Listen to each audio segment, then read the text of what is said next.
Lebah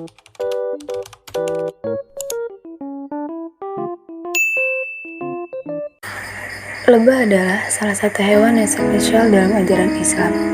Hewan ini membawa banyak faedah bagi kesehatan manusia, terutama dari madu dan royal jelly yang dihasilkannya. Tak ada satupun ciptaan Allah SWT yang sia-sia. Bahkan, seekor binatang kecil sekalipun seperti lebah. Lebah dianggap istimewa dibandingkan serigala lainnya. Tak heran jika lebah dijadikan salah satu nama surat dalam Al-Quran, yaitu surat An-Nahl, yang berarti lebah, adalah surat ke-16 di dalam Al-Quran. Ternyata, lebah adalah hewan yang mendapatkan wahyu dari Allah, yaitu berupa ilham. Ada persamaan antara madu yang dihasilkan oleh lebah dengan Al-Quranul Karim. Persamaan antara lebah dan Al-Quran tampak pada ayat berikut. Dari perut lebah itu keluar minuman madu yang bermacam-macam warnanya. Di dalamnya terdapat obat yang menyembuhkan bagi manusia. Sesungguhnya, pada yang demikian itu benar-benar terdapat tanda-tanda kebesaran Tuhan bagi orang-orang yang memikirkan. Surat An-Nahl ayat 69. Dalam hadis riwayat Ahmad, disebutkan beberapa sifat lebah yang dapat dicontoh oleh seorang muslim.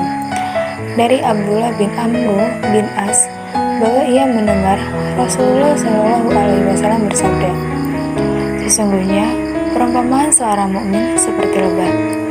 Dia memakan yang baik dan mengeluarkan yang baik, hinggap, namun tidak memecah dan merusak." Dari hadis di atas, ada beberapa sifat lebah yang patut ditiru oleh seorang muslim, yaitu yang pertama, tidak merusak tempat yang dihinggapi. Dia hanya mengambil tempat yang diperlukan, malah membuat tanaman yang dihinggapi menjadi subur dan berkembang biak. Yang kedua, hinggap di tempat yang bersih dan menyerap zat yang bersih. Lebah adalah hewan yang sangat memilih tempat seperti bunga-bunga untuk mendapatkan bahan baku madu. Sifat ini berbeda jauh dengan lalat yang justru hinggap di tempat kotor. 3. Tidak melukai kecuali diganggu. Lebah tidak pernah memulai untuk menyerang. Ia akan menyerang ketika ia merasa terganggu atau terancam. Yang keempat, menghasilkan yang bersih. Lebah memproduksi madu yang berkhasiat untuk kesehatan. Madu sebenarnya merupakan makanan bagi larva lebah. Namun, madu juga memberikan manfaat bagi makhluk lain, termasuk salah satunya adalah bagi manusia. Semut merupakan salah satu hewan yang diabadikan dalam Al-Quran, bahkan menempati surat tersendiri, yaitu surat An-Naml. Dalam surat tersebut, disebutkan semut adalah hewan yang sempat berkomunikasi dengan Nabi Sulaiman alaihissalam. Salah satu semut dalam kawanan tersebut memperingatkan kawannya untuk segera kembali ke sarang mereka agar tidak terinjak oleh tentara Nabi Sulaiman alaihissalam. Kisah tersebut tertuang di dalam surat An-Naml ayat 18, yang berarti, hingga apabila mereka sampai di lembah semut, berkatalah seekor semut, "Hai semut-semut, masuklah ke dalam sarang-sarangmu, agar kamu tidak diinjak oleh Sulaiman dan tentaranya." Sedangkan mereka tidak menyadari. Manfaat diciptakannya semut dapat menjadi hikmah bagi manusia mengenai pentingnya tolong-menolong dalam melakukan sesuatu.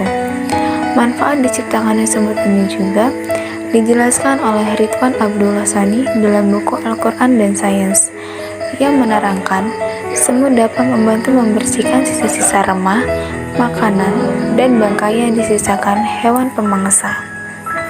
Kucing adalah salah satu hewan yang disayangi Rasulullah, sehingga Allah SWT pun menyayanginya. Barang siapa memberi makan kucing dan merawatnya dengan baik, dia melakukan perbuatan baik, dan dengan demikian dia akan diberi pahala oleh Allah SWT. Kucing adalah hewan yang diperbolehkan untuk dipelihara dalam Islam, karena kucing itu hewan yang bersih dari najis.